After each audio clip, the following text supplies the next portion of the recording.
Good day, I'm Andrea Chizom and this is your JIS News for Wednesday, November 25.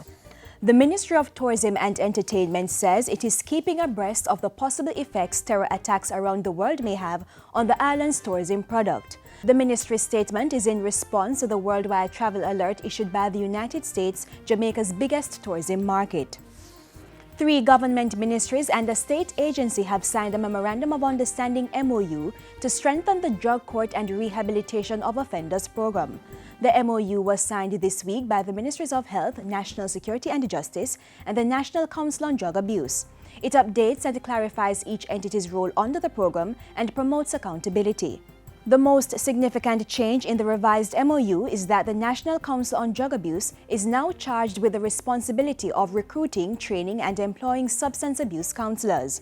The Ministry of Health will also continue to provide a psychiatrist at the treatment sites, and the physical space will be run by the regional health authorities.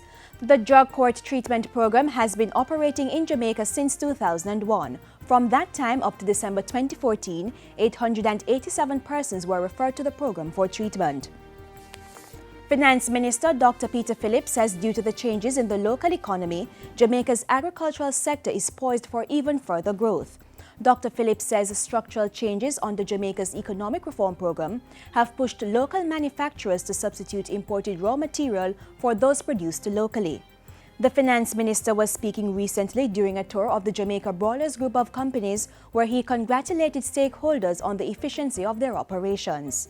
One of the things that you have clearly demonstrated to me is the potential of Jamaican agricultural production, not only for generating employment, but in fact for feeding the country in the context of the economic reforms that are underway and the possibilities that they unlock.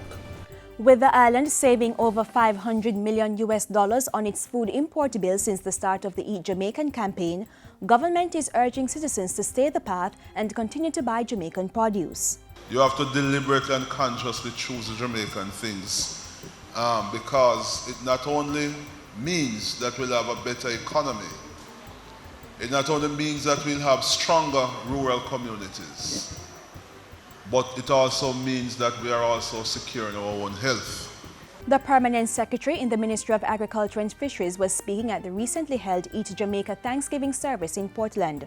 President of the Jamaica Agricultural Society, Senator Norman Grant, was also at the function and asserted that the campaign had not only increased the quantity of produce but also the quality.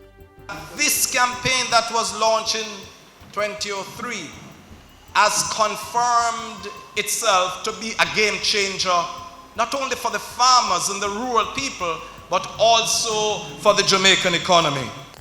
25 Jamaicans from bauxite producing communities have been awarded scholarships valued at over $100 million to study in Russia. The scholarships are fully funded by UC Rizal, owner of Alpart and Windalco bauxite companies, and are valid for up to 6 years. At Tuesday's awards ceremony, Mining Minister Philip Paulwell said the increase in scholarships from 5 last year was a result of his visit earlier this year to UC Rizal's headquarters in Russia. He urged the students to make good use of the opportunity. When you go and you achieve, you will justify the insistent argument that we put for the expansion of the program, and it will enable others to follow. And you therefore have to go and work hard and come back prepared to work in this bauxite alumina industry. Your jobs are being secured. The students will pursue studies in chemical, mining, electrical, instrumental, and mechanical engineering. For his part, Education Minister Reverend Ronald Thwaites commended the students on the opportunity they had been given and acknowledged UC Rizal for the partnership. The Caribbean Maritime Institute CMI has secured a manning or seafarers employment agreement with 2 major shipping companies for its students. It will secure shipping training and future employment for CMI students with the Hartman Group and Exmar Ship Management Company, which have a combined fleet of 200 ships.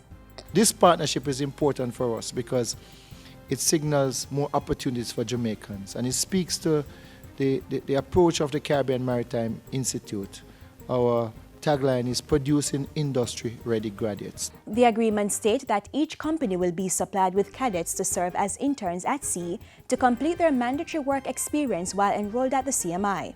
The companies also made a $5,000 donation towards the purchase of a 3D printer for the Maritime Institute.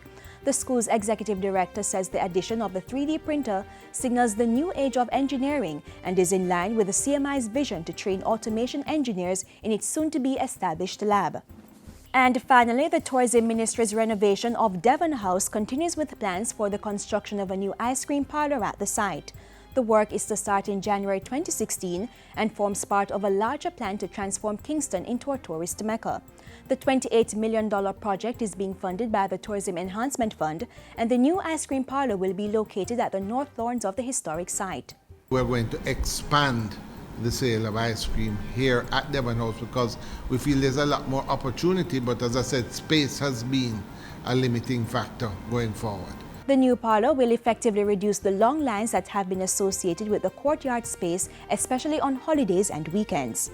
And that's it for JIS News today. I'm Andrea Chisholm. Thank you for watching.